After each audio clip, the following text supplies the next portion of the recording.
شو میں ساتھ دینے کا شکریہ. اور اب سیٹھی صاحب آپ کی اجازت سے کچھ سوالات شامل کر لیں. سوالات تو ٹھیک ہے وہ جو، مگر ایک آدھ اور بڑا امپورٹنٹ ایشو ہے، وہ سینیٹر صاحب عرفان صدیقی صاحب نے بھی بڑا انٹرسٹنگ ایک بیان دیا ہے. اس کی طرف نہیں جانا تھوڑی دیر کے لیے؟ وہ کہہ رہے ہیں کہ جی اگلے ماہ یا اس سے اگلے ماہ پی ٹی آئی ریزائن کر دے گی پارلیمنٹ سے، کچھ ججز جو ہیں وہ بھی ساتھ ساتھ مل کے وہ بھی ریزائن کر دیں گے، کوئی باہمی مفادات ہے. تو یہ کیا ہے؟ دس از ویری انٹرسٹنگ. اس پہ کچھ گفتگو نہیں ہونی چاہیے؟ وہ تو کہہ رہے ہیں کچھ عرصے تک، تو ہم بھی کچھ عرصے تک اس کو ڈسکس نہ کر لیں. کیا خیال ہے تمہارا؟ مطلب ہے کہ اگلے ہفتے ڈسکس کریں؟ اگلے ہفتے کر لیں اس کو ڈسکس، یا آپ چاہتے ہیں کہ اصل میں اس کی بنیاد جو ہے وہ کچھ اشارے ہیں. ان اشاروں میں کچھ ججز کا سپریم کورٹ جانا اور کچھ وکلا کے خلاف مقدمے کا ہونا. آگے نہیں زیادہ بات کرتے، پھر آپ کے سوال لے لیتے ہیں. یہ صدیقی صاحب، یہ کوئی تجزیہ نہیں ہے، یہ انٹیلیجنس رپورٹس ہیں کہ یہ شاید ہو، کیونکہ انہوں نے پک اپ کر لیے ہوں گے کہ جی یہ شاید پلاننگ ہو رہی ہے پی ٹی آئی کے اندر اور ادھر ججز میں اور آپس میں. یہ ایویں نہیں انہوں نے کوئی تجزیہ کر دیا. He is not that sort of a person. ان کے پاس کوئی چڑیا وڑیا نہیں ہے، وہ تو صرف رپورٹیں پڑھتے ہیں. He is close to the prime minister. یہ رپورٹس جاتی ہیں پرائم منسٹر کو. اب تیاری ہو، اگر ایسی بات ہے تو تیاری ہو رہی ہوگی، گورنمنٹ تیاری کریں گے اس کو کاؤنٹر کرنے کے لیے. تو چلو پھر اب چھوڑ دو، اگلی دفعہ بات کریں. ہاں لیکن خبر تو آپ ہی کی چڑیا نے پہلے ہی دے دی تھی کہ پی ٹی آئی تو پارلیمنٹ سے بھی مستعفی ہو سکتی ہے. عرفان صدیقی صاحب تو اب آئے ہیں کئی ہفتوں بعد اس بنیاد پر. ان کے پاس انٹیلیجنس رپورٹ ہے، میرا انالیسس تھا. آپ کا انالیسس تھا. تو یہ تو اینڈ پہ یہ کہہ رہے ہیں کہ ایک اور بڑی ناکامی، یعنی اگر ایسی کوئی تحریک چلتی بھی ہے. ہاں تو دیکھیں نا، آبویسلی اس کو ناکام تو کرنا ہے نا. اب کی بار جو تحریک چل رہی ہے اس میں کہا جا رہا ہے کہ کئی نامور وکلا ہوں گے، اس میں ججز ہوں گے، کچھ ریٹائرڈ آفیسرز بھی ہوں گے، ایون جرنلسٹ بھی اس کا حصہ ہو سکتے ہیں. ابھی باتیں ہو رہی ہیں نا، اب اس کے اوپر زیادہ دیر بات نہیں کرنی چاہیے. Let's get back to the question. نہیں تو وہ آپ کہیں گے ہم پہلے سے ہی شروع ہو گئے ہیں. Let's wait for some action to take place. ٹھیک ہے. میں یہی کہوں گی کہ سیٹھی صاحب نے اس سارے انالیسز میں ابھی تک جو بات کی ایک ایک لفظ کو، اور پھر عرفان صدیقی صاحب کے ٹویٹ کے ایک ایک لفظ کو اور اختتام کو غور سے پڑھیں. ہاں ٹھیک ہے. تو اب آپ کامنٹ کریں گے قادر کے سوال پہ. آپ کے سارے تجزیے، انالیسس، پریڈکشنز، جو کچھ آپ بول لیتے ہو یا تو پہلے سے ہوا ہوتا ہے یا پھر ثابت ہو جاتا ہے. مستقبل میں آپ پریڈکشن کرتے ہو، اکثر 90% صحیح نکل آ جاتے ہیں. تو میں تو اس بات پہ حیران ہوں کہ آپ تو سی ایم بھی رہ چکے پنجاب کے، مسلم لیگ کے ساتھ بھی آپ کی بہت افیلیشن رہی ہے، سب لوگ آپ کو جانتی بھی ہیں، انٹرنیشنل فگر ہو. تو مجھے سمجھ نہیں آ رہی کہ یہ جو ہماری حکومت ہے یہ آپ سے ہر فیلڈ کے مشورے آپ سے کیوں نہیں لیتے ہیں؟ آپ کو ایڈوائزر کیوں نہیں رکھتے؟ کم از کم حکومت میں آپ کو ایڈوائزر ہونا چاہیے اور ان لوگوں کو آپ سے پوچھنا چاہیے کہ کیا کیا جائے، کیا نہ کیا جائے، سارے منصوبوں میں آپ کو شامل کیا جائے. یار یہ سوال ہے کوئی؟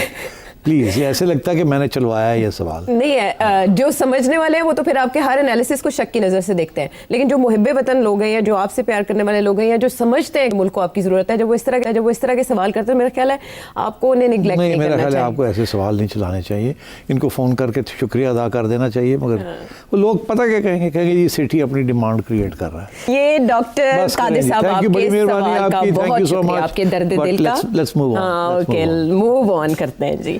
دبئی چلتے ہیں، موو آن کرتے، جہاں میچ بھی کل ہونے جا رہا ہے، وہاں سے جاوید اقبال صاحب یہ سوال بھیج رہے ہیں سیٹھی صاحب کے لیے. یار یہ پھر خطرناک سوال آیا ہے. یہ الگ ہے. یہ جو پاک سوریا کا جو ایگریمنٹ جو ہوا ہے، اس سے پاکستان کو کیا فائدہ ہوگا؟ فائنینشلی میں بات کر رہا ہوں. اور دوسری بات، کیا اس کی وجہ سے یہ جو بہت ٹائم ہو گیا ہے، بہت عرصہ ہو گیا ہے، ویزے وغیرہ بند رہے ہیں گلف میں، کیا یہ بھی کھلیں گے کہ چانس ہیں یا اس کا کوئی تعلق نہیں ہے؟ بڑا اچھا سوال ہے. مختصر جواب یہی ہے کہ زیادہ لمبی چوڑی توقع نہ رکھیں اور کہ یہ ڈیفنس پیکٹ جو ہے یہ اس کے ساتھ پتہ نہیں کیا انقلاب آ جائے گا. ایسی کوئی بات نہیں ہے.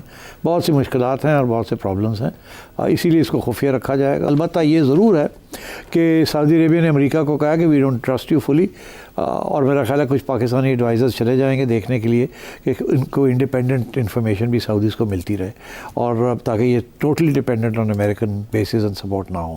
اور پہلی بات. دوسری بات یہ ہے کہ آئی تھنک پاکستان کے لیے اچھی فیسلٹیز، سعودیز کچھ تھوڑی بہت انویسٹمنٹ کر دیں گے، سعودیز کچھ تھوڑے بہت تیل دے دیں گے، سعودیز کچھ ڈپازٹس کر دیں گے تاکہ تب پاکستان تکڑا رہے.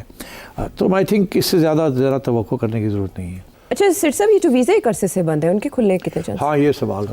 دیکھیے اس وقت ویزا ظاہر ہے ریسٹرکٹ ہوئے ہیں, سعودی عربیہ نے بھی ریسٹرکٹ کیے ہیں, یو اے ای نے ریسٹرکٹ کیے ہیں.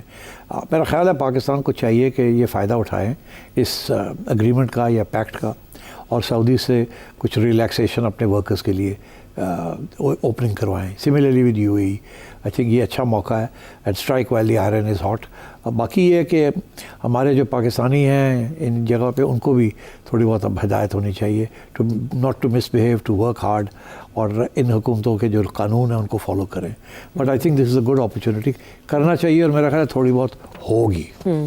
گلف کے بہت سے کنٹریز نے ویزاز بند کر رکھے ہیں, تو یہ اپرچونیٹی ہے کہ پاکستانی حکومت ان ویزا کی بحالی کرے. یہ ہے جی آپ کے سوال کا جواب, اور ہم باقی سوال شامل کریں گے ایک بریک کے بعد.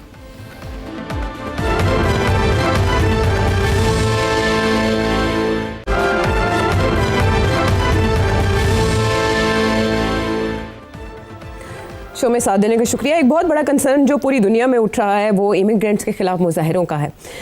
اشر اقبال لاہور سے اسی بابت ایک سوال کر رہے ہیں.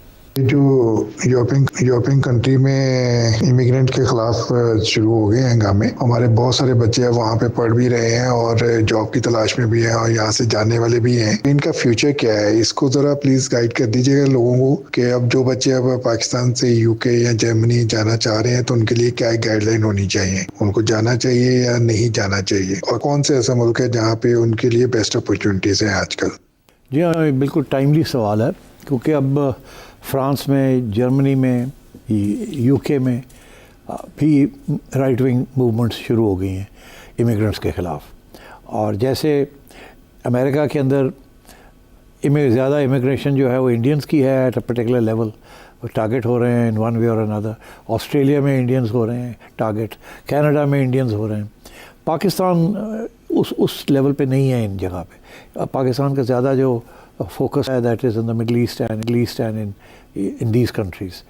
تو میرا خیال ہے ٹائٹ تو ہوگا, یہ ساری جگہ پہ ویزا ریسٹرکشنز ہوں گی, کیونکہ رائٹ اس وقت دندنا رہی ہے اور اس کا ایجنڈا جو ہے وہ وائٹ سپریمیسسٹ اینٹی امیگریشن ہے. سو آئی تھنک توقع آپ کریں کہ قانون ٹائٹ ہوں گے, ریسٹرکشنز لگائی جائیں گی, اور اتنی آسانی کے ساتھ آنا جانا نہیں ہوگا.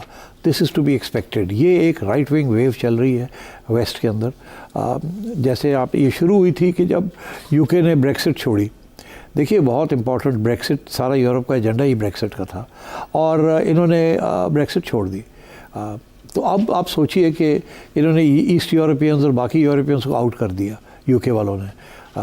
سو آئی تھنک اب یو شوڈ ایکسپیکٹ کہ جو پاکستانی امیگرینٹس ہیں especially in U K and Turks and other Arab countries کے جو ہیں یورپ کے اندر, ان کے اوپر ریسٹرکشنز ہوں گی, اور ہمیں اس کی توقع کرنی چاہیے کہ this is going to happen. And so therefore I think immigrants need to be on good behaviour, اور ان کے جو سسٹمز ہیں, ان کا جو کلچر ہے اس کو ڈسٹرپ نہ کرنے کی کوشش کریں. ادروائز اس وقت سچویشن از ناٹ گڈ. اچھا وہ کہہ رہے ہیں ایسے کون سے ملک ہیں جہاں ان کے لیے اچھی اپرچونیٹیز ہوں ایسے بچوں کے لیے جو پڑھنا چاہیں؟ دیکھیے اپرچونیٹیز تو کینیڈا میں بھی تھی, وہاں بھی کافی مس یوز ہوئی ہیں وہ فیسلٹیز. یورپ میں بھی مس یوز ہوئی ہیں, یو کے میں بھی مس یوز ہوئی ہیں. ہمارے لوگوں نے مس یوز تو کیا ہے نا, اس لیے تو اب کہاں جا سکتے ہیں. یہی گروتھ اکانومیز تھی نا جہاں لیبر شارٹیجز تھی.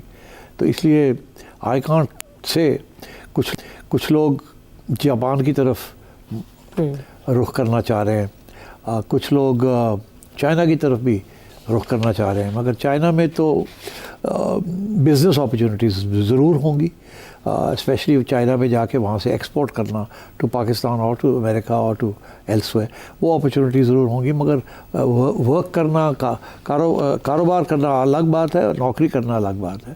تو آئی ڈونٹ تھنک یہ فار ایسٹ جو ہے وہاں نوکری کرنا مشکل ہے, وہاں کا کلچر وونٹ الاؤ اٹ. یہ کلونیل جو ملک تھے ان کا تعلق تھا ہمارے ساتھ, اسی لیے ہمارے لوگ وہیں جاتے تھے. یا مذہب افیلیشن یا کلونیل افیلیشن، مگر دن بہ دن دس ونڈو نیرو ہوتی جا رہی ہے. مگر دلچسپ بات یہ ہے کہ جتنی یہ نیرو ہوتی جا رہی ہے اتنی ہمیں سخت ضرورت ہے of exporting our manpower and getting remittances to keep our economy afloat. So یہ اب ایک کانٹرڈکشن ہے. We have to wait and see کہ ہماری حکومتیں کیسے نیگوسیٹ کرتی ہیں ود فارن گورنمنٹس کہ ہمارے لوگوں کو تکلیف نہ ہو.